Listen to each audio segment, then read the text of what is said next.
Proceeds to sickbay. The doctor should look at it as soon as possible. It is the way in which we propagate our species. Please demonstrate how this is accomplished. So, what's next? I don't know. Hello, and welcome to Casual Trek, a Star Trek recap and ranking podcast, brought to you by Nerd and Tie and Telepathic Child Brides. Each episode, we'll watch stories from 3 different Star Trek shows and rank them on a big list from best to worst. I both love Star Trek, but it's far from my first fandom, and it makes us the ultimate objective voices on such a task. You might be thinking, this is a bit different from usual, but unfortunately, listeners, I have some sad and tragic news. Charlie and I were merged together in a freak teleport accident, and so we're having to live as a single being. Fortunately, we managed to keep my spectacular head of hair, and Charlie's back hasn't been this good in decades. Much like the episode we're covering today, we have merged our 2 names. Unfortunately, that name is Charles. And nope, this isn't working. Back in the pod, I am going to unfuse myself. Not working. It's not working. Right, Star Trek, Casual Trek. I am Miles, science fiction writer and Space 1999 fan. I am freshly unmerged from Miles. I'm Charlie Etheridge Nunn, a comic writer and a Lost in Space fan, especially my good role model, Dr. Zachary Smith. Is that played by Gary Oldman or played by the guy from the 60s whose name I've just forgotten? I mean, it's mainly 60s guy, I'm going to admit. Like, I've never seen the Gary Oldman one, as much as I like Gary Oldman anyway. It's fine. It's like a 90s like sci-fi adventure movie, so it tries too much and doesn't accomplish any of it. To be honest, even the new Dr. Smith in the Netflix one was good fun as well. I only watched the first episode of that. It was better than I thought it would be. It felt very, kind of Lost in Space meets a little bit of Lost, or, you actually get some non-annoying kids or mostly non-annoying kids, and good people, like people that are good at what they're doing, facing insurmountable problems. And yeah, that kind of worked for me. All right, so, Charlie, what non-Star Trek thing have you enjoyed this past week? So I've been watching season 4 of the not quite, like, what if Dexter wasn't actually killing criminals, but being a weird internet guy about women called You, which is surprisingly good fun and features Jack Crusher from Picard, who I assume got lost in the time stream somehow. I've heard a lot about that show and none of it good. It's so I enjoy it. I admit I like a certain amount of trash. Like I watched Gossip Girl, which has the lead actor in it, who was all right in that, but being just this. I'll get onto this a bit later when we talk about the lovely Brad Dourif, but what if a serial killer was not a smart man? I'm pleased about, because far too often they're playing like 5D chess sort of things. And watching this guy who the narrative is all through his eyes, going, yes, I'm fixating on this woman. I'm murdering any impediments to her, and it's probably going to end incredibly badly for us both. It's good fun. And he is a narrator that is not just unreliable, he is very often very wrong about things, but in the way that we thought Dexter was, and Dexter did not turn out to be.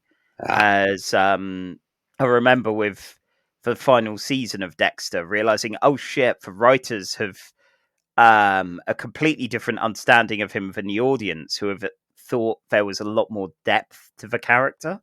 And that he's a man who is feeling, despite going, oh, I'm an emotionless robot and doing all of this. So you're acting very emotionally to everything. You are doing some very bad things, and the narrative kind of fought that almost, going, no, he's a precious boy. He's a good, precious boy, and we should all be like him. And I gather the like sequel series helped deal with some of that. Of the wait, no, he isn't. But you feels like it handles that kind of, oh yeah, this guy's a piece of shit sort of attitude very well. And Jack Crusher is a very good piece of shit in this show as well. Like, it's his first and final season in the show. I assume the show is actually over now. I think it is.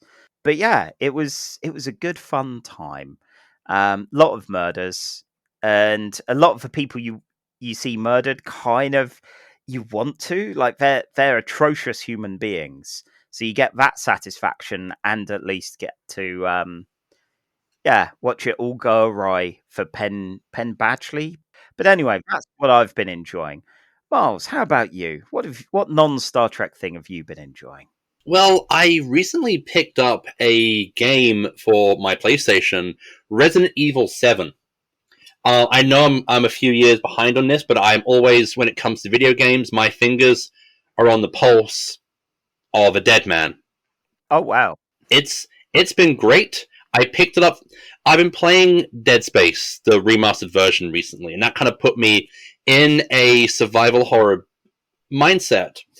But I couldn't really afford the RE4 remake because I'm waiting for Star Wars Jedi Survivor to come out this month. Mm. And so I picked up Resident Evil 7 for $20, and I've been playing that on and off the last couple of weeks. It's really good. It has some incredibly fucking terrifying jump scares. And I have been loving it. My wife, Rihanna, has been watching me play it. And this last year, I've been slowly showing her horror movies because she's never really been a horror movie person until recently. And so she's watching me play the game, and at all times she's going, yeah, no, this guy has never seen a horror movie in his goddamn life. Because, like, a dilapidated house in the middle of nowhere in the South, and there's someone just walking around and not acknowledging my existence, turn around, walk away. Yeah, that's the smart thing to do. But you're a Resident Evil character, so smart things are not on the agenda for today. No.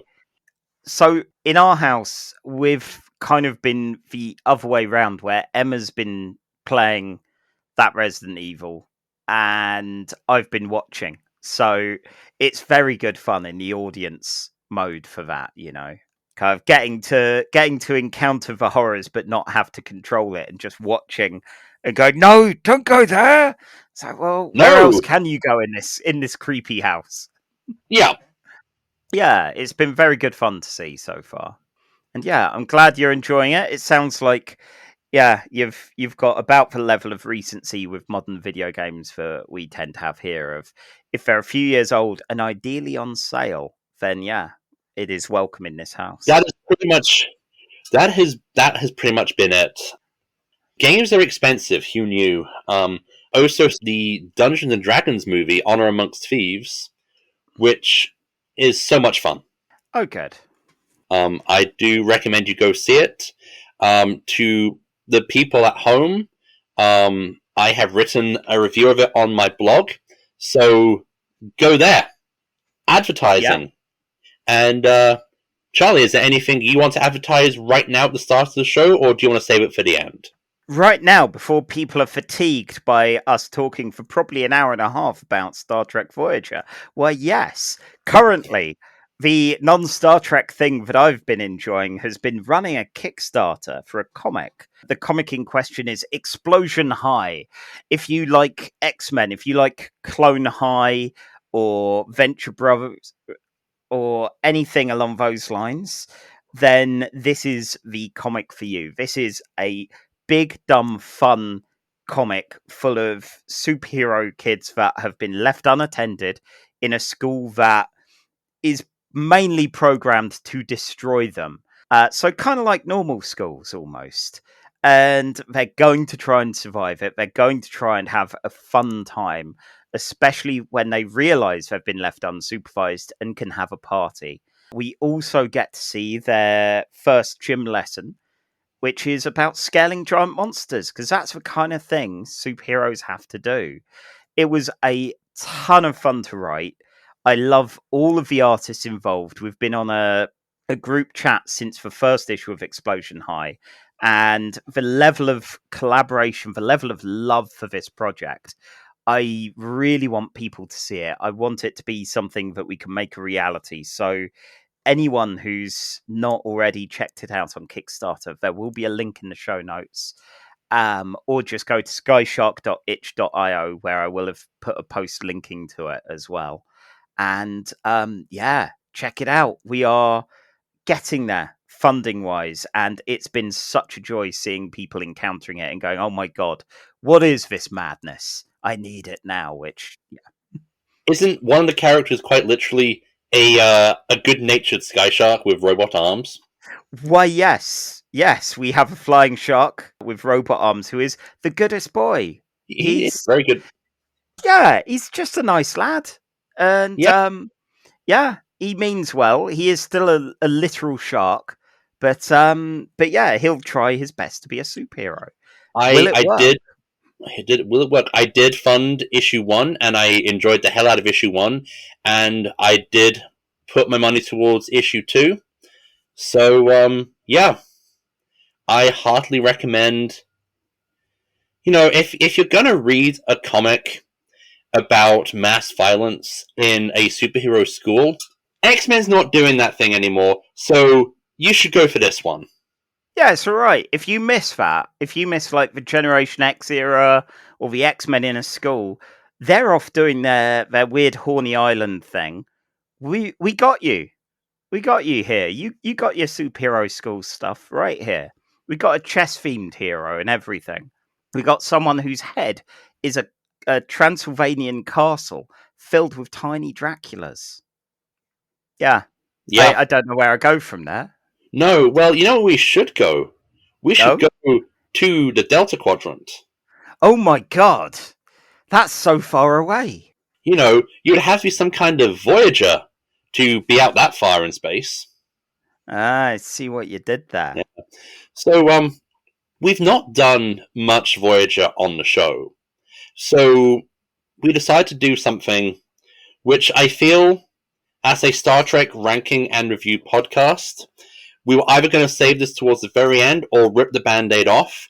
And we decided to do an episode centering on the controversial Voyager episode, Tuvix. Oh my god, so many debates have happened all about this one episode.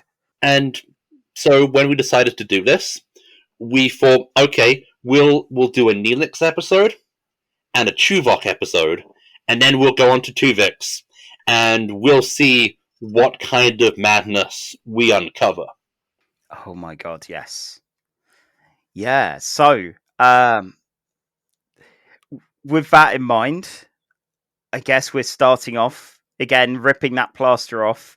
Let's do a Neelix episode.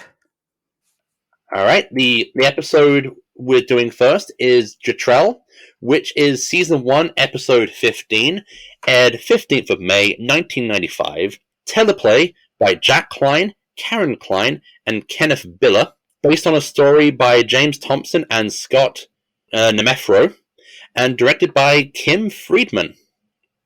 Our UK and US #1 hits, we have Live and Joy with Dreamer, which I am sure that this was like a Brighton club staple back in the day. Oh, definitely. I've never heard the name of the artist or the track, but I've definitely heard this a lot. Yeah. Then the US #1 at the time was This Is How We Do It by Montel Jordan, which, once you've heard it, you don't unhear it. Yeah. Again, I've never heard this as itself, like as the song, but I know this intrinsically. I have heard it deep in my soul from many other pieces of media. It's weird when that happens, but yeah, God, this realizing with some of the series that we cover here and the music that came out around the same time, I've got no clue. Like with TNG, like with the original series, and Voyager evidently hits a point where I started noticing. On the plus side, do you know what the best thing about this episode of Casual Trek will be? Oh? It's 100% Sheeran free. Oh my god, of course. Yeah. This is before his time. It is before the reign of Sheeran. Anyway, Charlie, are you ready to recount Jetrel in 5 minutes? Yeah, why not? I gather that's part of the premise of the show. May as well give it a go. Alright, and so Charlie, engage. Okay, so Neelix and Tuvok are playing pool at Chez Sandrine, the hologram bar that they're all on. I assume they've been set up as some kind of prank, because why else would these two have been paired up? Tuvok talks a good game, but he whiffs it, while Neelix can't celebrate too much, as is called for bridge. There is what was originally in my notes a Harkonnen vessel, which would have been an entirely different thing, but a Harkonian vessel who wants to speak to Neelix. Now, these are guys who conquered the Neelixes back in the day, and worse, the person wanting to speak to Neelix is Jetrel, a man whose doomsday weapon led to the deaths of 300,000 Talaxians. Neelix explains that he wasn't there at the time, as he was stationed elsewhere, but he went to the site of the devastation and saw a ton of horrors. It wasn't great. It was harrowing in a jarring way for someone that is, the goofy, funny character in the show. Jetrel comes on board and Neelix doesn't want to talk to him. Apparently, Jetrel wants to give Neelix a bit of a medical checkup because several people that went back to the site of all the devastation have been falling ill and dying, and Jetrel's looking for a cure. Kes and Neelix have a chat about why he didn't mention the war, and it's because we're an episodic show that resets, basically. But while this is all going on, Janeway pops up, says she's got some bad news for Neelix, who jokes that it couldn't get much worse than Jetrel showing up, and frankly, it can. It can. He's probably dying, and he needs to get a checkup from Jetrel to see whether or not he's actually going to. And fine. Okay, only if he's dying, he's going to go along, get checked out by this war criminal. He questions Jetrel's motives behind doing all of this, and Jetrel assumed everyone would have just died, not wasted away slowly through illness. And Jetrel tries to sell Neelix on helping other Talaxians by doing this checkup, which again, that kind of sells him on it. With the checkup complete, yes, Neelix is apparently insipid, he has insipid matremia and is dying. It means that his short-lived child bride will actually get to be a widow. And she's oddly pragmatic about this. I guess if you only live 5 years or so anyway, what difference is it having a partner that's going to die pretty soon? Janeway meets up with Jetrel, who is thrilled about this ship's transporter. He loves it. He reckons it can be used to further his work in healing the ill Talaxians. So it's time for a detour to the Talaxian system. The Doctor, who's been kind of sat in the middle of Neelix and Jetrel having a bit of a go at it, leaves them alone, and the arguing continues, about how Jetrel shouldn't have launched the bomb, which, no shit. Jetrel is aware about all this and says, he's a pariah. His family disavowed him. And Neelix explains the horrors he saw, like the remnants of people dying. And how dare this show make me like Neelix? How dare they? Anyway, Jetrel knows he's a monster. He knows he's not deserving of forgiveness, but he's trying to do some good anyway. And Neelix wishes him a long, sad life, which, again, cruel hand of irony. Jetrel's dying from matremia as well and will be dead within a week. Neelix has 2 for 2, bad prediction-wise now. He gets a freaky dream sequence and wakes up really unpleasantly sweaty. And when they arrive at Rhinax, I think it is, autocorrect has said Ryan's here. They're not at Ryan's. I'm pretty sure they're at Rhinax. This stirs up some memories for Neelix, and while the transporter testing looks like it's working, Neelix is having a freak out and a hide under his canteen counter. He reveals to Kes that he wasn't a hero, he wasn't a soldier, he was a coward, which makes sense. That's very Neelix. Was he a conscientious objector? Because again, that'd make me like him. No, just a coward. Kes spins the story to make him sound a bit better and mentions about, he's basically just projecting his hatred of himself onto Jetrel, who deserves an amount of hate. Oh, I am sorry, you have hit time. Oh, damn it. All right. Okay. Almost done. Almost there. Almost there. Right. I am starting the stopwatch and engage. Okay. So, Jetrel, outlet of deserved and undeserved hate here. But there's a last minute turnaround. Oh, yes. Jetrel goes rogue. He switches off the doctor. He runs over to the transporter room to try and basically do something dodgy, but we're not sure what at first. Problem is, he can't work the buttons. He doesn't know how any of it works. He's easily caught and explains he's trying to kind of separate out the DNA from the blast site because he believes he can kind of like Krakow and resurrect the Talaxians using what's left of them that's kind of in all of the kind of weird remnants of the explosion there. It could work. This is a place full of weird space bullshit, and Neelix actually sides with him a bit. Tuvok calls bullshit. And we find out the sad news that Neelix isn't dying. So boo to that. Boo this man for giving me false hope. Anyway, Neelix, as I said, is on the side of Jetrel's weird plan. It might work, but it doesn't. And then Jetrel collapses. And we end with Neelix visiting Jetrel on his deathbed where he forgives him. The end. Right, that will be 1 minute and 32 seconds. Cool. Well. Yeah. This was the first one I watched out of these, and I swear I spent a lot of it going, how are you making me like Neelix? How dare you, show? How dare you do this to me? Like, I was watching this, and Ethan Phillips kills it throughout this episode. Yeah. Like, they give him so much to really work with, and it just shows like so much of his character. And I think like one of the big problems of Voyager is so many of the actors never get material this good more than once or twice in 7 years.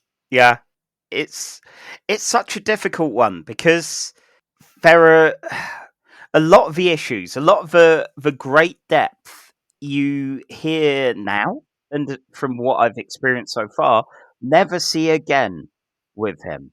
If this was a serialized show, this is admittedly the kind of thing that might get drip fed out for ages, but you might also get some hints about it. Some little bits here and there about, oh yes, this self-proclaimed war hero who's actually not.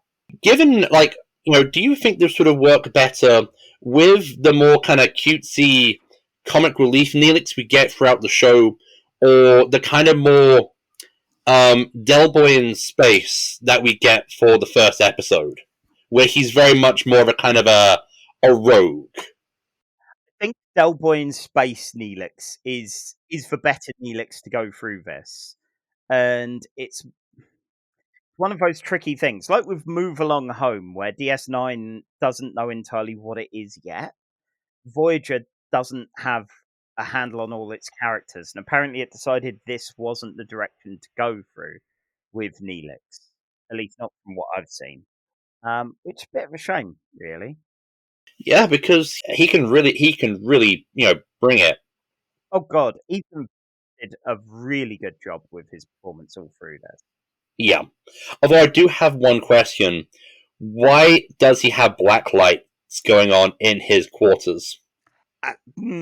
There's no good answer, is there? Because we know that he is one of the few people at this point in the series who's actually seeing someone. Yeah.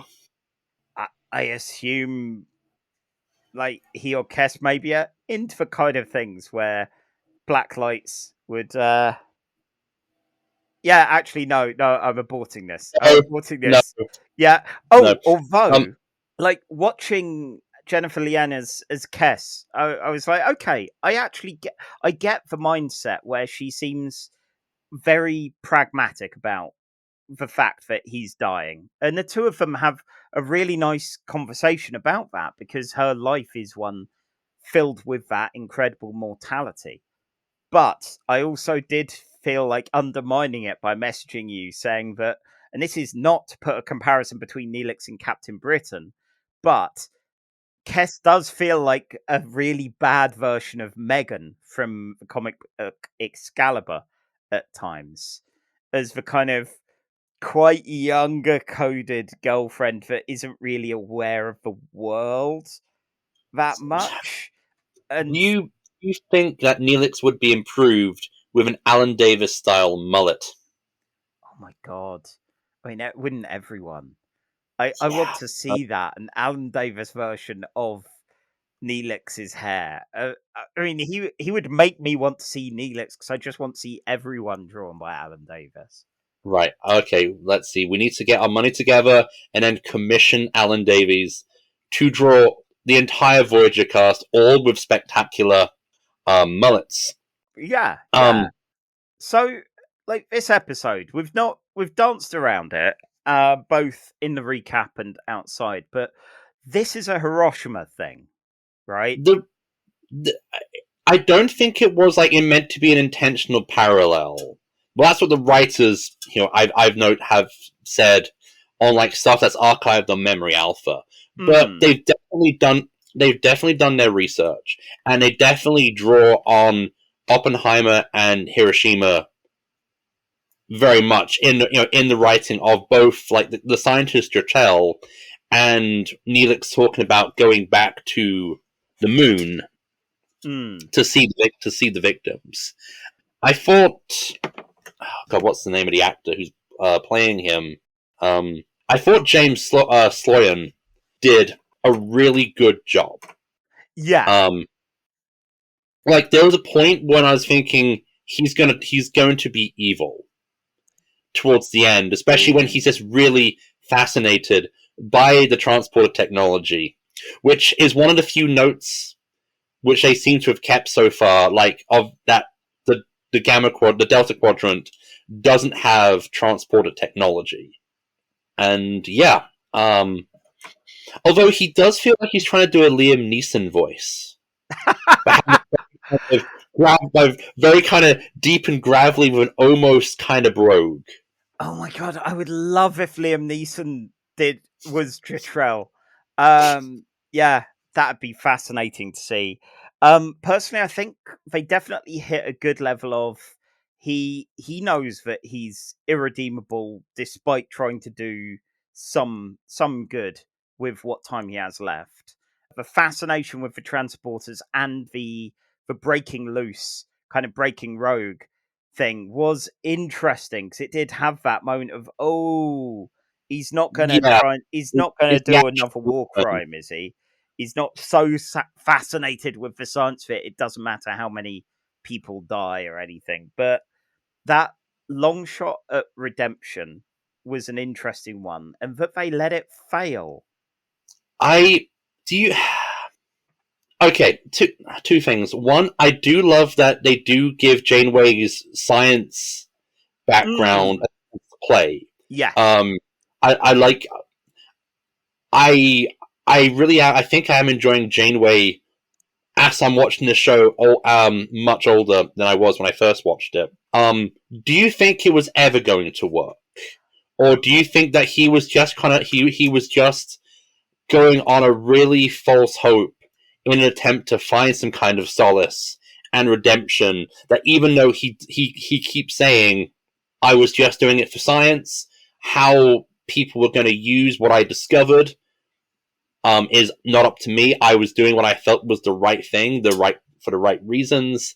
And that even though he tries to play it off as him saying, oh no, I did what I felt I had to do as a scientist, but he was actually just tortured the whole time. And do you think that it was ever going to work, or was he just trying to delude himself in his final moments of saying, I was at least trying to make good on what I did? So, I think as war scientist, Jetrel, that's a very handy shield to get away from your place in the decision to obliterate 300,000 souls. I think you can hide behind that as much as you want, but you're still a key part of it. And Yeah. try to go, I'm a scientist, I'm neutral is like saying a corporation is neutral because it's not technically a person. These are still moral decisions. You are still a core factor in it. You still did this. As far as his attempt to like separate out the explosion of the DNA and make them, it sounds so ludicrous that in a world like Star Trek, it could work. But I mean, that makes it almost like that uses the mechanics of us knowing that in Star Trek you have those easy outs potentially where you go, here's a Star Trek problem, we've got a Star Trek solution. Having it not work, having one of them that fails, it's like having an X-Files episode where you go, actually, it isn't anything supernatural. This one's on Scully, kind of thing. And it's horrible and it's sad and it probably was never going to work. But I like that it's there. It's a really strong ending. Definitely. Like I like that it didn't turn out to be, oh, he's actually going to be evil all along. Oh god, that would have been the worst option. Like worse even than everyone is magically back from the dead. It would be like the cheap way to give Neelix like catharsis. And part of me doesn't think that Neelix actually forgives Jetrel, but just tells him that, so when he does pass, he does have that small level of dying, feeling like he has gotten that little bit of forgiveness. Yeah, it feels like it would take too much time and be too much of a leap. And for Neelix, it may be something where over the years, over the decades, he can come to that conclusion. But as a man who wished him a long, sad, horrible life, to at least see him out with an amount of peace, that shows a level of empathy, which is very good, very positive, very, very Star Trek, despite this being the era where people are being told not to write the characters being too human, Yeah. And yeah, it's again, it gave me respect for Neelix, which I neither asked for or expected. So, where does this go on the big list? Oh my god, this might be the highest ranking the Voyager episode we have is Coda, which is 29 on a list of 43. So is this going to crack like the 15 to 25 bracket on the list? First of all, we should remind people, especially if they're tuning in just now. I know we'll have a lot of Tuvix fans calling in, like listening in for the first time. Our list is a massive list now of Star Trek episodes with Emissary from Deep Space Nine right at the very top and Future Tense from Enterprise where it belongs, right at the very bottom of here. And yeah, as you said, we've got three Voyager episodes at the moment, the best of which is Coda, and this is easily better than that. Have we only done 3 episodes of Voyager? See, this is why I said we ought to do some more Voyager. And then you called me on that and said, fine, we're doing Tuvix. Like a bastard. Oh god, this means we're going to have to do like an All Discovery episode, an All Picard episode at some point. All Enterprise. Okay, that's not... Read my contract, because that's not in my contract. Anyway, we have the list. Oh God, I'm trying to think of good, difficult moral kind of things. We got treachery, faith, and the Great River just slightly above Coda at 27, and that has the beautiful complexity of Jeffrey Combs's Wayon versus Jeffrey Combs's Wayon. On okay, on terms of big moral choices, I am looking at on 24 on the list, which is Discovery's Through the Valley of Shadows, where Pike gets the vision of what will happen if he takes the time crystal and sets his future, knowing that he will end up paralyzed in the wheelchair with goopy pasta face. Oh, where he gets the vision that it's all bad and he does it anyway because he's a good Starfleet boy. Oh, I love that for him. Not the goopy pasta face, but that he does a Starfleet and he does it well. I think this is better than that. I like that. I think probably more than yourself there because of your low tolerance for all of the Whedon-y banter that often appears in your Discovery era kind of shows. Okay, so is this going to be better than the highest ranking episode of Enterprise, which is the Andorian incident at number 23? Oh fuck. Oh god. I mean,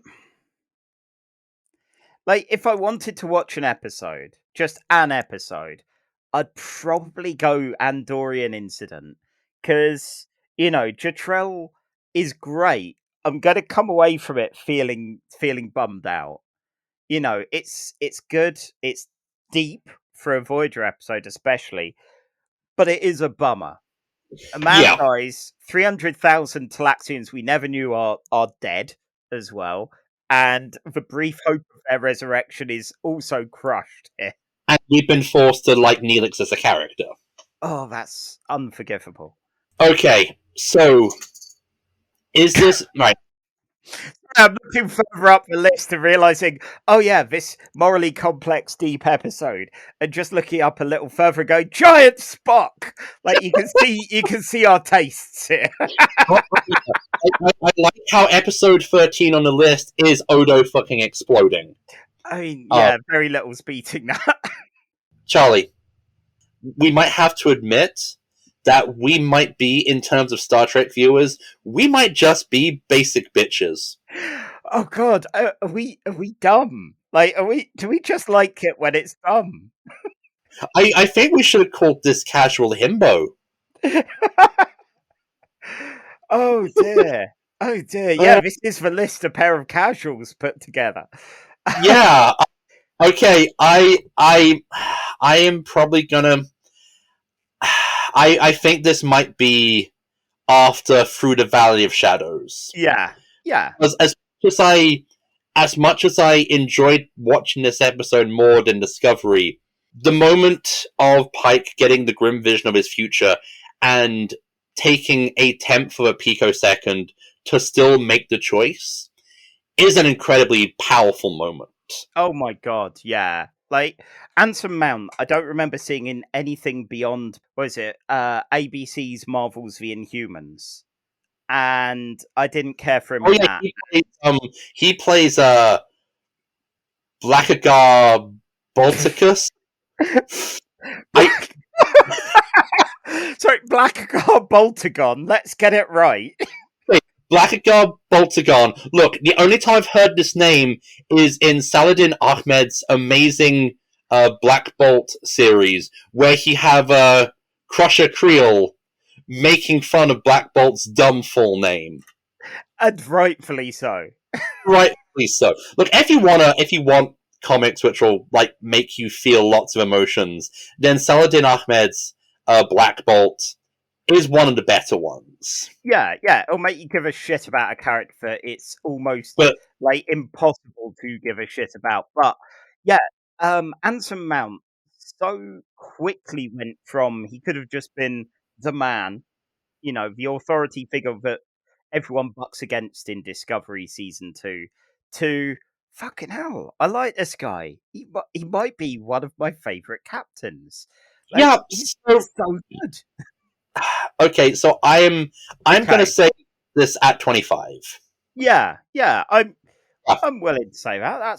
That's a good shout. It's Voyager's creeping up the list there. Like Okay. a Barclay spider. Exactly. Yes. Yeah. Oh, that Barclay spider. That Barclay spider. I'm sure there Okay. was a toy of it. If I can find one, I might have to get a Barclay spider. I remember like the 90s Star Trek toys were, if we could make a figure of it, we'll make a figure of it. Oh yeah. So we've gone through a Star Trek Voyager episode. Next, it's time for a Star Trek Voyager episode. Dun dun dun! Yeah! Of course, you guys already know this because you listened earlier. But for us, it's been a little bit of a break. So, this episode is Star Trek Voyager Season 2, Episode 16, titled Meld. It aired on the 5th of April 1996. Teleplay by Michael Piller, story by Michael Sussman, and directed by Cliff Bowl. The UK and US number one hits are the UK had Babylon Zoo with Spaceman, which was everywhere. And even though I didn't have to listen to it, I still did. Just a treat to myself. It felt like overproduced grunge trying to be like drum and bass. It was a weird one. It wasn't bad. It was definitely everywhere. Wasn't it on like an advert for jeans or something? More than likely.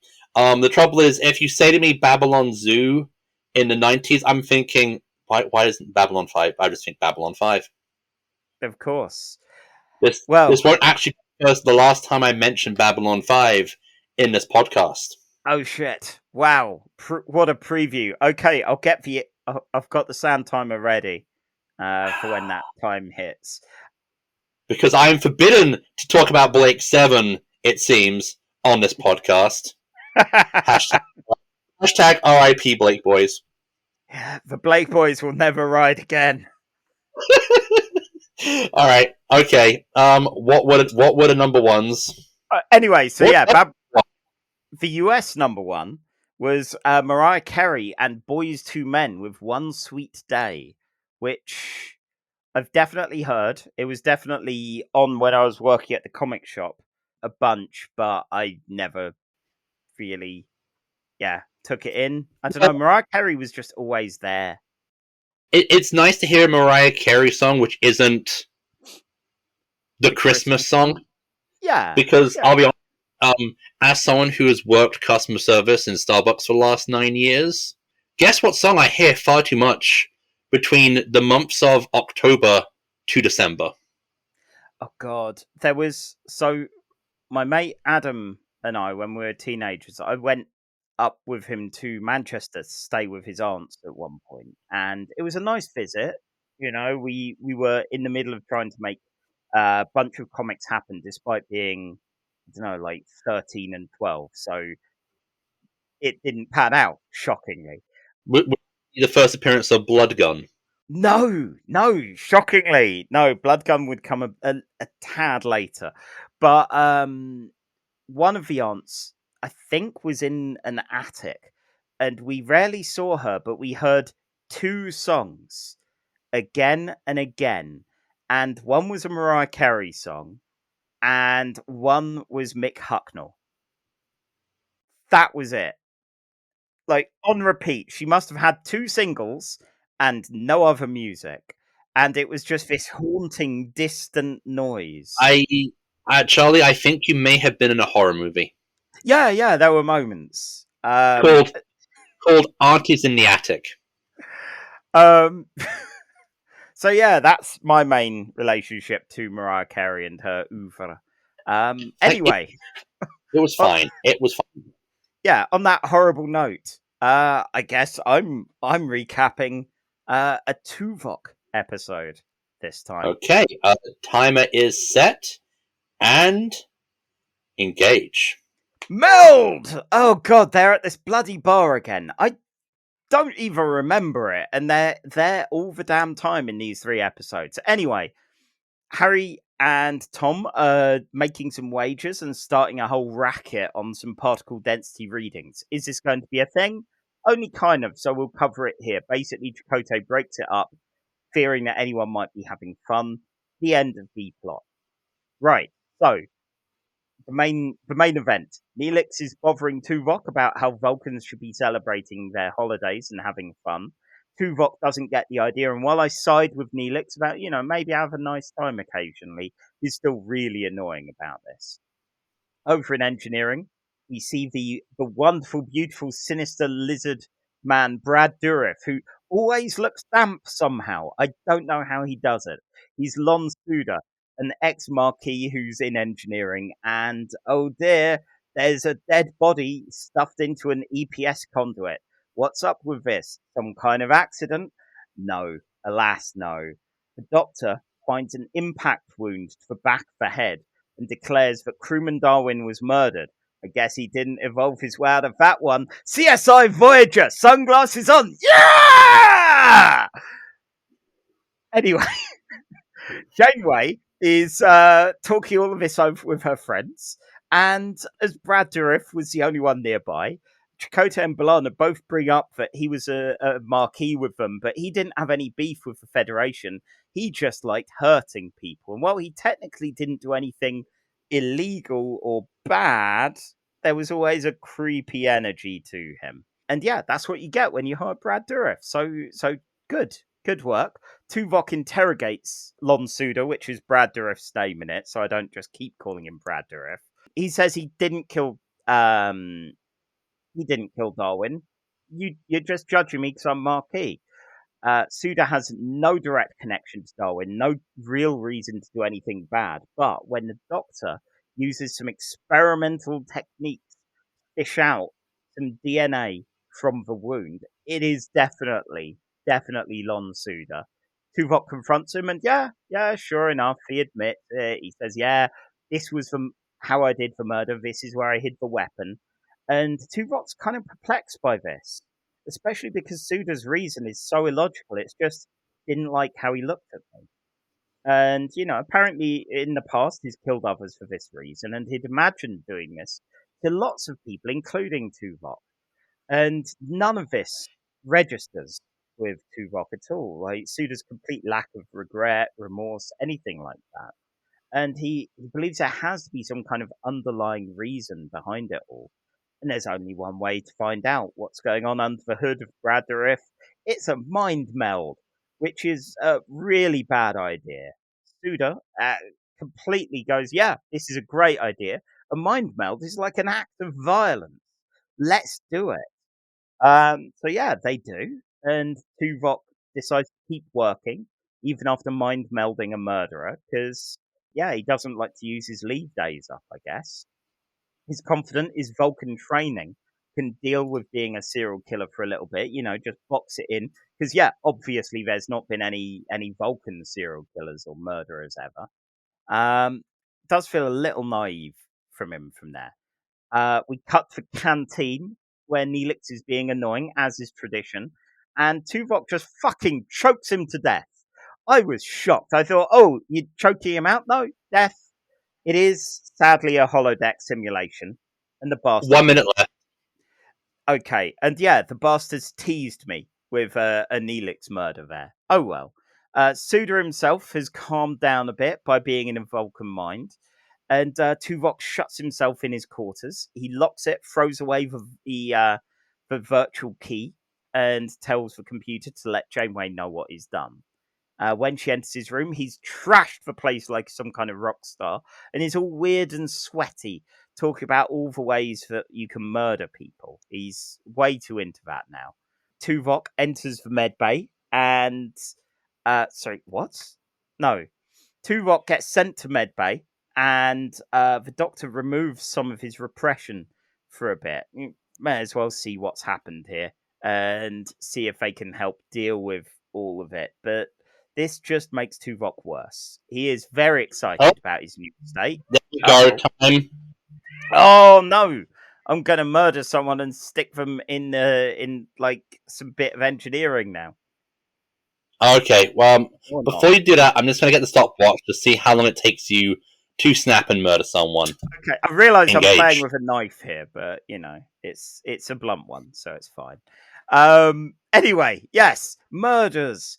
Tuvok is offering to do a murder. Even he's like, I kind of like being a bit of a murderer, a bit of an edgy boy now. And bless him, Tim Russ is great, but he's not a good edgy murder boy. He offers basically to kill Lon Suda for Janeway, so she has no ethical problems with doing it herself or working out what to do having a serial killer on board. And then the Because Janeway has no ethical qualm, has all those ethical qualms about committing murder for the greater good of the ship. I don't think they've clicked with this about her yet, but we'll work on that. And yeah, so yeah, he collapses and everyone leaves. And once he wakes up, again, all unpleasantly sweaty, he breaks out of medbay, works his way all the way up to Suda's quarters, and is there to execute him. Pair have a bit of a mind meld, and Tuvok collapses, having, had the mind meld hard reset kind of situation going on. And Suda, rather than murdering him, calls it in, says, you've lost your Vulcan. I've got him here. He's hopefully going to be better. And the doctor checks him out and says Tuvok's on the mend. Tuvok's very sorry for all the rude behaviour. And like Lon Suda will appear again. The group have a serial killer on board in confinement. And they won't make much of it because Brad Dourif's a busy man. But it'll be fun seeing him again one day. The end. 1 minute and 53 seconds. Okay, so Miles, Charlie. does Brad Dourif work to seem so like I was looking at him going, you seem damp, like completely dry skin, but he seems like weirdly damp all the time. Does he work on that? I wonder if he might just Brad Dourif was originally a theatrical actor, so I'm sure he has exactly. I'm sure he has some technique to just look damp, because you're right. This is not the most damp I have seen Brad Dourif. No, he can always go damper. He's definitely was damp in The Exorcist 3, where he plays a serial killer. I think he looks freakishly damp in David Lynch's Dune, where he plays the evil Mentat, and he is the most damp when he plays Grima Wormtongue in Peter Jackson's Lord of the Rings films. Oh, he is wonderfully damp in that movie. He is moist, dare I say. Oh, he is unpleasantly so there. And you just got to admire him. He sells all of these roles of being a deeply unpleasant person. I'm sure he's lovely in real life. But do you think Dourif has ever wanted to play like the romantic lead in a rom-com? I mean, I'd love that, but could he dress like Grima Wormtongue while doing that? I'm going to quickly mention he also appeared the year before in an episode of Babylon 5 called Passing Through Gethsemane. Am I going to start the timer? Start the timer. Where he plays this very nice, pleasant monk. And we find out over the course of the episode that, guess what? He used to be a serial killer. What? I know, and had his personality erased and replaced by this very unassuming monk who gets killed by the family member of one of his previous victims. And it's the rare time I've seen Brad Dourif play a nice role. He gets to be emotional. He doesn't regress. He chooses to die for his sins, equating it to kind of a Christ parable, because he talks about in the episode about his faith and about how he finds the most important part of his faith being Jesus choosing to remain in the garden to be captured and crucified, and he himself wondering if he has the strength to have done that and realizes that when pressed with the same moment, that he would choose to die instead of running away from what he knows he has to confront. And So it's what you're saying is Brad Dourif is basically Jesus. Brad Dourif in Babylon 5 might be one of the many, many Christ allegories we get in a show written by avowed humanist J. Michael Straczynski. There are a lot of Jesuses there. It's like Chuck Austen writing X-Men, where he is a man who had a religious upbringing, was not religious, or became not religious, and would not stop writing about religion. But anyway, on that note, so there's one thing that I realised quite early in this episode. That it's taken us this long for Star Trek to do one of the crewmen is actually a serial killer plot. I mean, God, these days that'd be pretty much immediate, because people are way too obsessed with serial killers, and as someone that loves horror, seeing horror sections in bookshops shrink and crime sections just take their place, I admit a slight level of bitterness there. But too many serial killer narratives, they are like 5D chess playing people. You know, it's like people assume the Joker has a plan for everything, where he's the clown prince of crime and all that. I love that Lon Suda is fucking shit at this. Like, he is really not good at being a serial killer. He's like, yeah, the one guy that could be a suspect is like, he is the only person that was there around where crewman Darwin was. Pretty much immediately, and at no point and he just goes, yeah, it's a fair cop. You got me.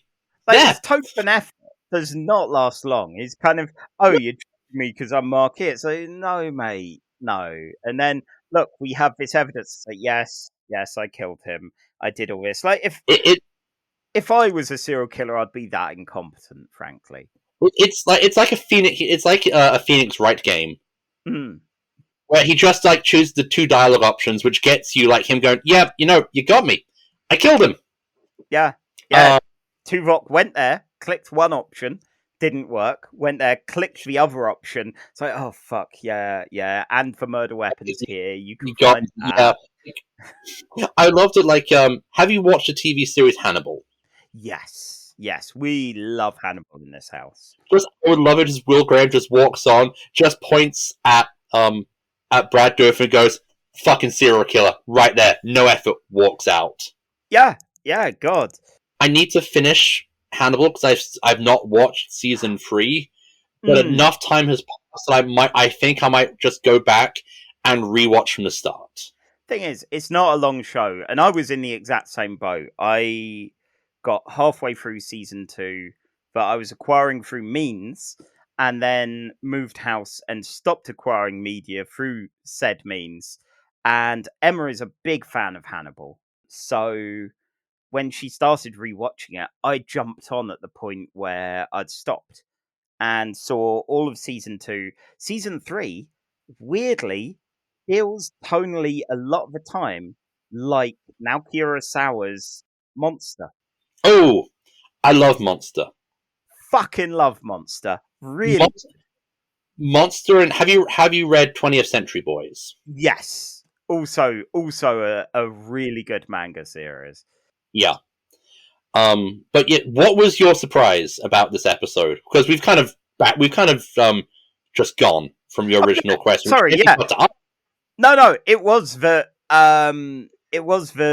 shock representation of shit serial killer. Love that.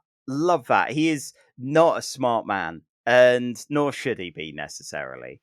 No, you get the feeling that Tuvok would be a better serial killer than Suda. Definitely, yeah. Tuvok. Yeah, like again, I don't imagine Tim Russ playing Lon Suda's role well, but he does the conflict really well. Like that real shaky kind of, this is a man right on the edge. You know, he's seen that edge. He's teetering over it, but he's doing his best not to go through. And even seeing like Lon Suda's a man who's obviously worked through a lot of this and going, you tried the holodeck murders, doesn't work, does it? It's like, no, it doesn't work. Like Lon Suda's tried almost medicating his serial killerness. And yeah, God, being like Torres and Chakotay saying, yeah, we kind of, you know, if you said he did a serial murder, we would 100% believe you right away, but he'd done nothing wrong yet, like that Yeah. we've seen. It'd be kind of interesting to see how Star Trek and the Federation treats mental illness on this kind of scale. Yeah.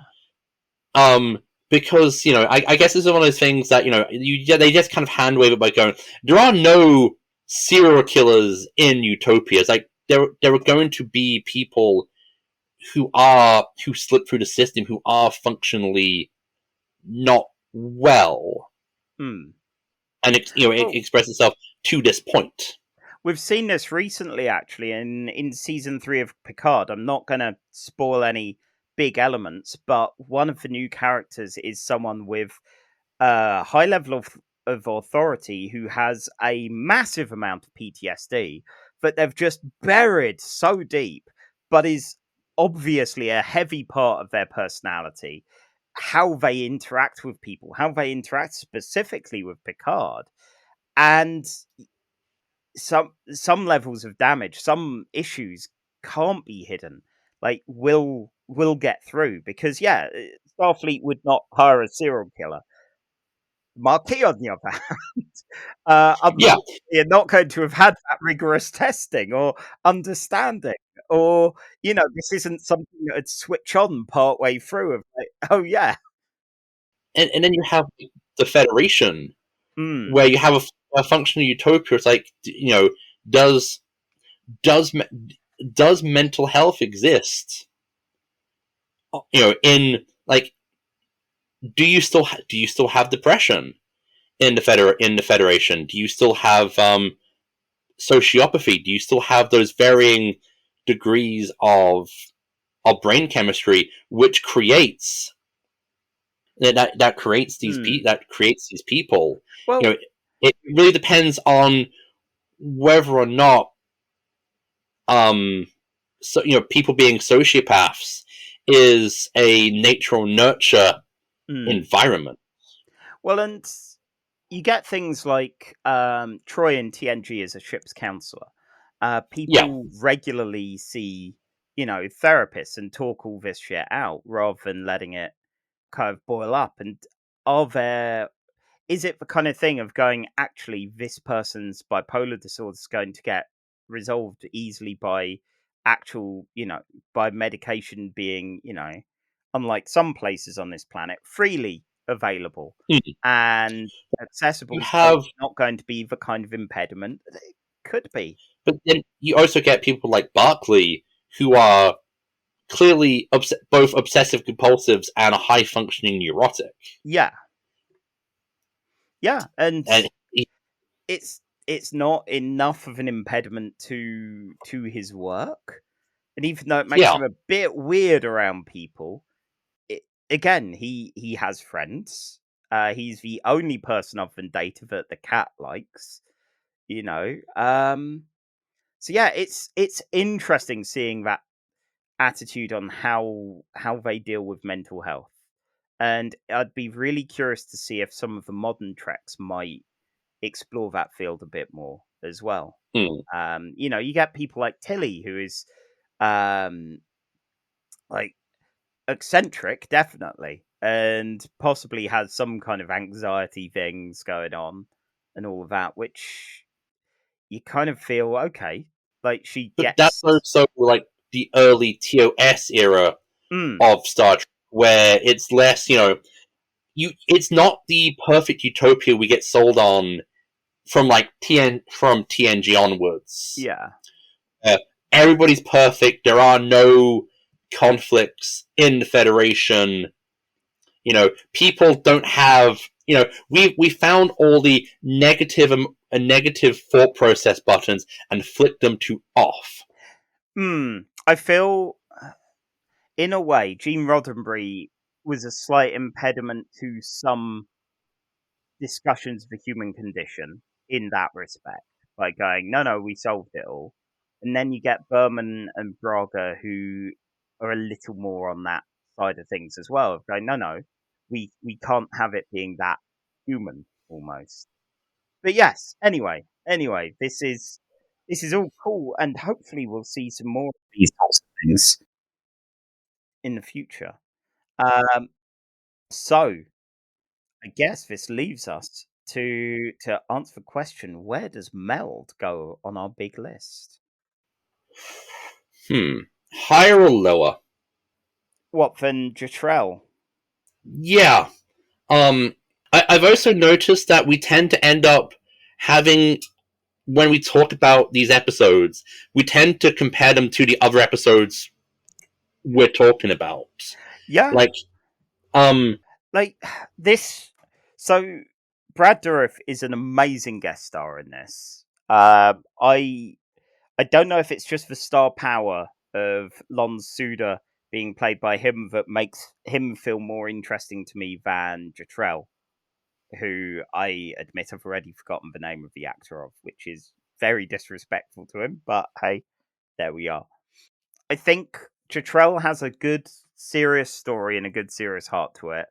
This I found a lot more fun.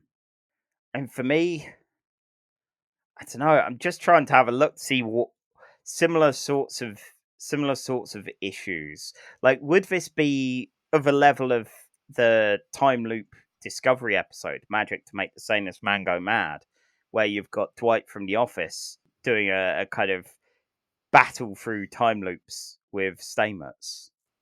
Is, compared to the two other Vulcan related episodes on the list, is this better or worse than a giant Spock? Oh God! See, I like my wacky bullshit. I do. I kind of think I might prefer this, because you get some fun stuff with Tuvok. You get a holographic Neelix dying, and you also get Brad Dourif being Brad Dourif, being like, even the giant contact lenses they've put on him to go, this Betazoid has giant eyes. Is Like, see, I just think that's Brad Dourif bringing some acting. Like, this is the guy who for Wormtongue in the Lord of the Rings films shaved off his eyebrows just to look. Yeah. Oh, that's dedication. There is definitely some, if that is either contact lenses or he just spent his entire time on set just staring really wide-eyed to just look weird. No one on set saw him blink. So, I definitely think this is better than the Infinite Vulcan at number 15. Yeah. I don't think this is as good as Spock Amok, which is 14 on the list, because that episode is just antics and fun. Oh, it is delightful. Yeah, I was wondering whether you'd say that, and it's like, as much as the acting, the Brad Dourif, all of this, like, just fucking antics. Love it. Like, again, this is a very casual list, as it turns out. Spock and Mock is just delightful, and this is just kind of, it never goes full Hannibal, but it still has some really nice choice acting moments. Definitely. Where you have Brad Dourif and Tim Russ basically doing the Anthony Hopkins and Jodie Foster routine. Yeah, and I guess it's the right kind of era that places would have done that as well. Yeah. Yeah, I think that's a good point. So yeah, place number 15. 15. Yeah, that's a great showing from Voyager. Yeah. Yeah, so that leaves us one final outing for today, and it's the big one. It's the big one. It is. All right. I'm not gonna lie. I'm a little scared. Oh, good. Yeah, that's feels like the right emotion to have for this. Okay. So, our final episode. Ready to go? The big one here. Oh yeah. Yep, I'm shadow boxing as we speak. I am ready to eat thunder and crap lightning. What a time to have the video actually working this time. To witness that. Okay, so our final episode of the episode is Star Trek Voyager Season 2, Episode 24. Yes, a mere 6 episodes after the last one, called Tuvix. It aired on the 6th of May, 1996. And the teleplay was by Kenneth Biller. The story by Andrew Shepard Price and Mark Gaberman. And directed once again by Cliff Bowl. The UK number 1 hit was George Michael, Fast Love, which, is alright, Yeah. And the George Michael fare. It was around a lot more than, I think, he was a lot more of a bigger thing earlier than that, but this was the earliest thing I really remember him doing. Was before or after he had been caught with his trousers down? After, I think. I think, okay. Or am I getting him confused with a different pop star? Okay. I can't remember now. My George Michael facts are not big unless it's George Michael Bluth. Well, this isn't a George Michael podcast, it's a Star Trek podcast. It is. And the US, it's Mariah Carey again, with Always Be My Baby, which, see above for reactions to Mariah Carey. Yeah, it's fine, it's good, it's just not my taste in music. Yeah, basically that.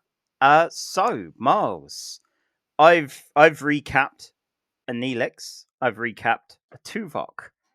It is your turn to recap. Right. It is time for me to put these things together in a Reese's peanut butter cup of an episode of Star Trek. Okay, engage. We open on a planet. Tuvok and Neelix are collecting nutritional flowers and plants to supplement the nutritional value of the crew. Neelix is being Neelix and trying to get a good little sing-song going. Tuvok is being Tuvok and shooting down every attempt to have a jolly little sing-song. They try to get beamed back up, but something goes wrong, and oh my god, what comes back isn't Tuvok or Neelix. It's a Cronenberg. They've been fused together like Jeff Goldblum and a fly to create this new creature who we'll call Tuvix. Cronenbergs, Morty! Cronenbergs! The Doctor tries to separate the two, but he gets no joy. They get flowers, and they beam the flowers up, and then they figure out that it's something to do with the plants they brought up on board. But every attempt to try and separate them again in the transporter results in dead flowers, so that ain't happening. Because they have nothing better to do, Tuvix is returned to do his duties, and it turns out that he's actually combining the two into one makes him a better chef and a better security officer, and he can do his job quite well. Unfortunately for Tuvix, Kez is she has no desire to literally jump on the Tuvix sex wagon, while Tuvix wants to go do a Kez. Even though Tuvok was happily married, Kez is like, nope, I just want to be friends. Meanwhile, everyone likes Tuvix. Everyone thinks Tuvix is great. They all miss Neelix and Tuvok, who are for all intents and purposes dead now. But, hey, Tuvix is a great chef. He is a great confidant. He is good at playing pool. I sure hope that nothing bad... Oh no! They found a way to separate the two. Tuvix isn't happy with this because, for all intents and purposes, Tuvix would have to die so that Neelix and Tuvok can live again. And he doesn't want to do that. And when Janeway asks him to do that, he says, "Nah, don't think I'll do that, Jay." And so Janeway basically says to him, "You are getting in that medical transporter, young man, and you are going to be separated into two individual beings." And Tuvix tries to persuade her. He tries to make her go, "Morally, you would be killing me." And Janeway goes, "Yeah, sucks about that. Sorry." And Tuvix tries to get the members of the crew to help him, but all the members of the crew just kind of awkwardly look away, like that one co-worker who's gonna get fired and you're just not gonna say anything. And he says, "I forgive you. It's okay. You're my friends." He is escorted to sickbay, where the doctor refuses to do the medical procedure, which he worked out a way to do. And Janeway goes, "Fine, I'll do it myself." And she injects Tuvix with the element they'll need to properly separate the two, and she operates the controls herself so that Tuvix unfortunately dies, and Neelix and Tuvix return again. And while she is happy to do this, Janeway walks away, showing how agonized she is by what she had to do. Wow. And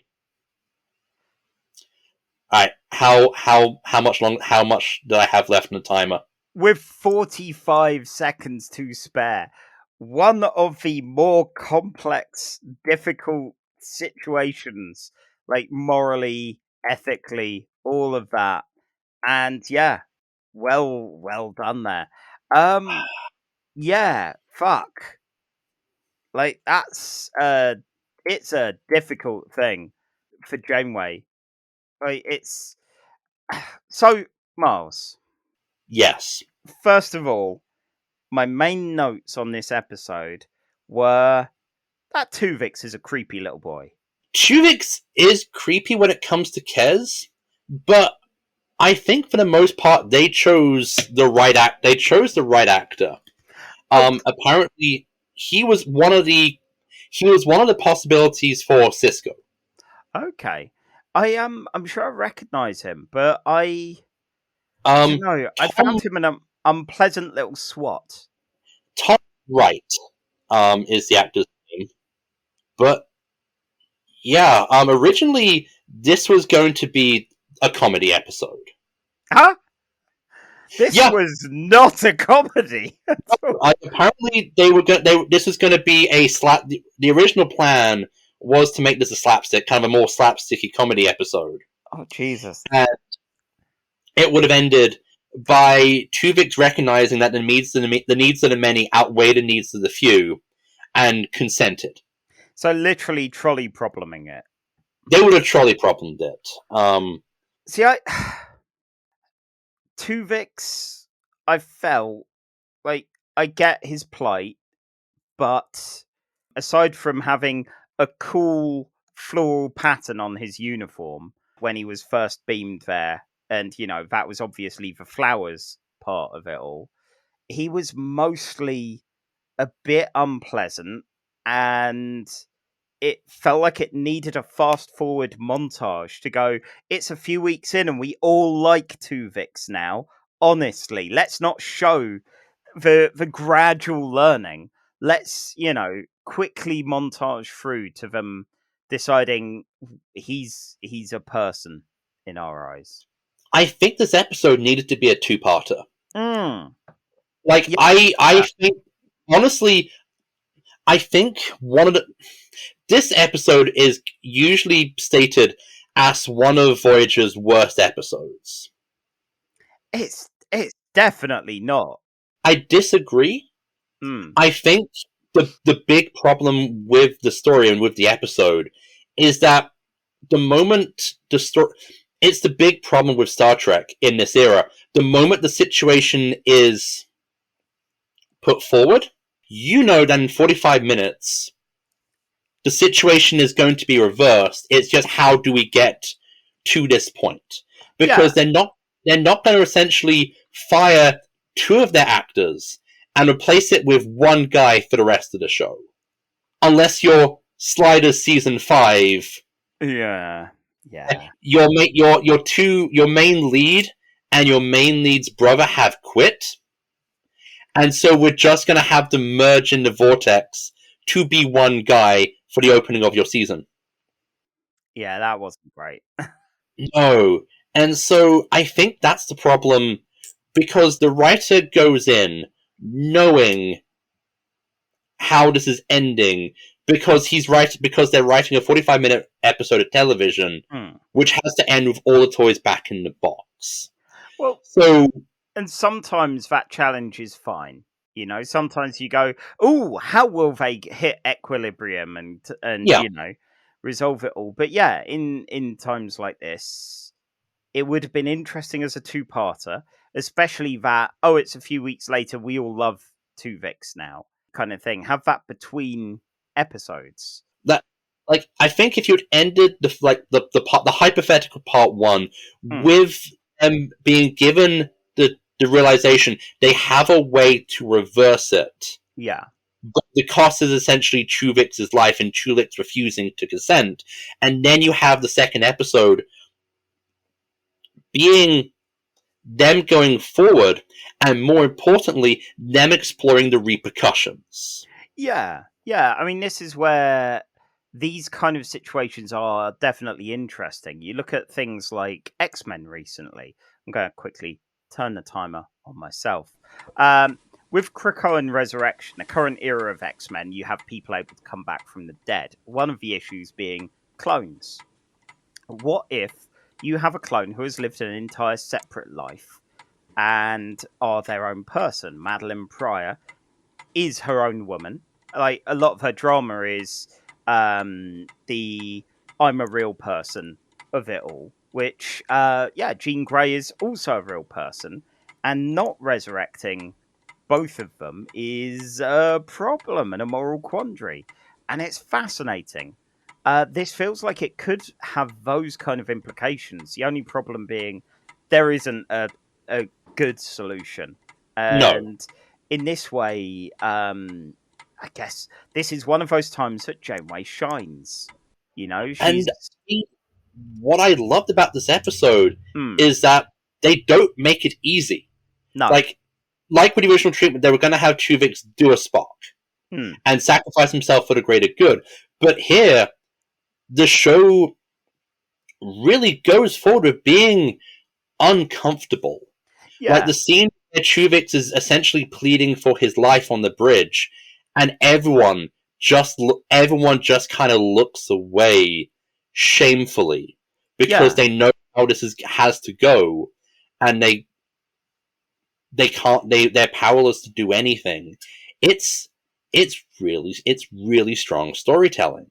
Well, they know it's that thing of they know it is the right thing to do to bring these two people back. Like, this is effectively, think of it as a medical state that someone is in, and they are going to need to be healed. You know, Tuvix has both of their memories and experiences, and they will both have his in some fashion, but they do need to get restored to that. And as much as Tuvix is a kind of an entity of his own in a way, he's still, it's sad and it's unfortunate. And I admit, as someone that felt that he was a bit of an annoying little creep, you know, combining the superiority of Tuvok and the over-familiar nature of Neelix, you still feel for him in that last moment where it's like he has to go, he has to be taken away, and no one can bring themselves, like, not even the Doctor can bring himself to do it, but Janeway does what has to be done. And this is where all of that moral complexity you get in DS9 and go, oh, Sisko has to make all these rough decisions. Yeah, so does Janeway. Like, Janeway often has to present like she is giving no fucks with all of it, and you can see how it weighs on her, but she's gonna do it. she's going to do it, and I definitely think that Kate Mulgrew does some excellent work in this episode. Because she's friendly with Tuvix, she likes him, but then when push comes to shove, she then just turns around and is utterly cold. Yeah. Even though we see how much she hates having to do it at the end. It's just you don't. I think since the writers know that when it comes to next week, this will essentially have never happened. We don't have the show. The episode ends on like the strongest note, on like the heaviest weight, but at no point do we then ever have to see any of the characters have to deal with what happened. Yeah, like we don't see Neelix or Tuvok have to kind of come to terms with what happened to them, or if they remember what happened to them, or Janeway just having to essentially deal with she killed a guy who she didn't have to murder, but made the choice to kill. I mean, that's where Tuvok and Neelix, it would have been interesting seeing or hearing something about that. With Janeway, I can totally see her going bury that shit deep. Like, yeah, bury that right down as far as it'll go. Because, yeah, it all adds up. Like, by the end of it, by the end of Voyager, Janeway has done a lot. And a lot of things that, your Time Authority don't approve of, that the Federation wouldn't approve of. All of that. I think when it comes to, like, how, like, the fans talk about Janeway, I don't want to accuse everything of it being very blatant misogyny. But I do think that if this had been an episode of DS9 where, say, Quark and Worf got Cronenberged in a transporter accident, and Sisko had to do the exact same thing, I get the feeling that the audience would react a lot differently, because we have Sisko doing some morally questionable things for the greater good a few times in Deep Space Nine's run, and that gets held as why his character is so amazingly badass. While with Janeway, she kills Tuvix, and she's an irredeemable monster. Yeah, it's unfortunate with those kind of things, because I think, as you were saying, the more Voyager we see at this point, like, the more that I'm like, my partner Emma has definitely been on the Janeway as best captain camp for a while, and yeah, it is difficult to disagree with moments like this, much like the moment at the end of the Thor, which wasn't a great episode by any means, but fucking hell, Janeway was stone cold killer of that virtual cloud. Mulgrew just sells that she will be friendly, she will be nice, but she will also then turn around.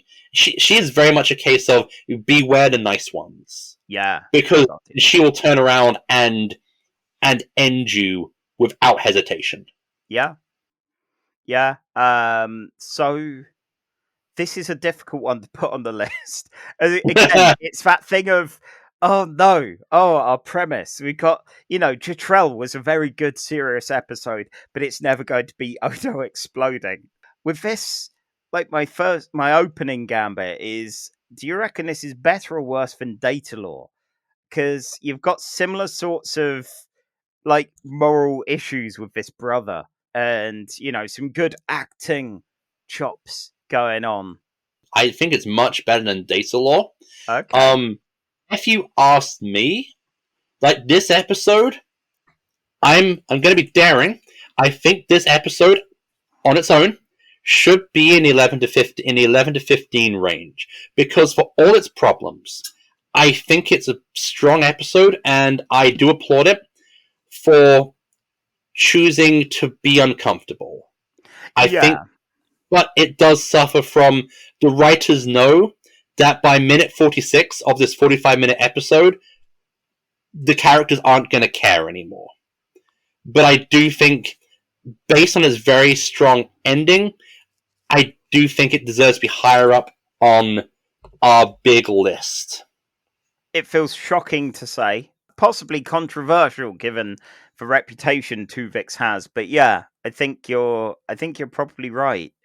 Like, how does this fare compared to Elementary Dear Data, where they accidentally create life in the form of Moriarty? I think as an episode of TV, I think it's better. I don't think it's as fun. Yes. Yeah. I've mentioned before about finding Tuvix an unpleasant little swat, even if the moral quandaries are very good. I think I'd prefer to have accidentally created Moriarty than to have accidentally created Tuvix. As much as I dislike the character of Moriarty and his contribution to like the Sherlock oeuvre, and Yeah. for that you can actually listen to the episode where I kind of go on a bit of a rant about that. A little bit of one. A little bit. I don't think this is as good as Elementary did Data. But here is the thing. Mm-hmm. Is this better or worse than Odo fucking exploding? Oh my god, my own quandary. My own moral quandary. Oh god. What do you prefer? Odo fucking exploding or Tuvix fucking exploding? Oh, that's a difficult one. See, I think in my heart of hearts, I prefer a fun episode of Star Trek. Even, a fun episode with a moral quandary is good. This has a moral quandary. I'm not 100% sure if I'm sold on the fun part of that. I appreciate it as a writer. Yeah. I think I appreciate the episode a lot more than I do as like a fan of science fiction television.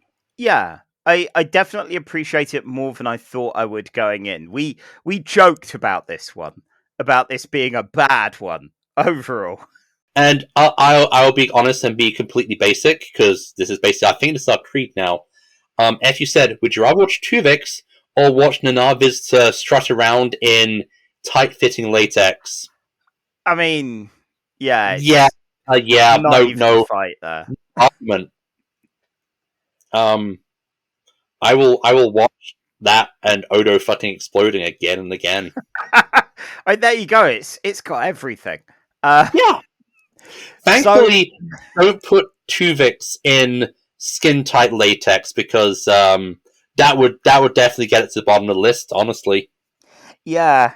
So I guess we're back to the question of Spock and Mock. That's crossover is at the 13 spot. So on your this is 10 to 15, it's shooting down to possibly 14. Like, again, the adorable hijinks of the Strange New Worlds crew. And yeah, actually, in a way, the mind meld swap, body swap thing kind of is strangely comparable to the Tuvixing of things. Yeah. I think I'd probably rather Spock and Mock still. Yeah. But I think this is better than Meld. Like, as much as I love I love Brad Dourif and his weird lizard face, I think this is the quandary presented here is more interesting than the quandary presented there. Definitely, I would definitely put this at 15. Nice. I feel that this might be our most controversial decision since our strange obsession with Grappler Zorn. Oh my god, I was playing Fire Emblem and fighting a guy called Grappler just last night and fighting the urge to send it to you, just because I don't know how to add Zorn to the text. So yeah, wow. Okay, so yeah, that means with 15th and 16th place for Tuvix and Meld respectively, that is quite the jump for Voyager, which previously was in the 30s. So that's it for us. I'm dead. I'm not dead. I'm here. Oh no. Future Charlie here to explain the current existential crisis. Unfortunately, our technology fell apart right at the last second. Brilliant work. Hopefully Starfleet engineers will get on it as soon as possible. Anyway, we've placed 3 surprisingly good episodes of Voyager. So all that's left for Miles and I to do is actually to go through our pluggables and say what's happening next time. So next time we'll be covering the Marquis, something especially relevant for any viewers of Picard recently. And yeah, so you can find me on skyshark.itch.io. You can find me on Twitter, where I post about X-Men pretty regularly, and on Kickstarter, just in case you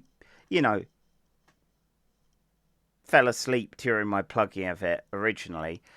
You can go to Kickstarter, find Explosion High, and please back it. One of the levels includes a bag full of ashes. So, that's it from me. Past Miles, what are your pluggables? As always, you can find me, Miles V. Lobato, on Twitter, the hellscape that is Twitter, at @manmiles, or you can go to my blog at mareedlobato.wordpress.com, where you can find reviews on films and books I've read. I was doing weekly reviews of episodes of Picard, but life has been difficult. I'm 2 episodes behind, so I will have to do that. Ha ha ha! Riveting, Past Miles. Well, that's us done for the episode. May as well give us those old catchphrases. Go to a Starfleet, have a jelly baby. Casual Trek was by Charlie Etheridge Nunn and Miles Reed Lobato. The show theme at the start was by Alfred Etheridge Nunn, and we're part of the Nerd and Tie network. Nerd and Tie and Casual Trek do not endorse telepathic child brides.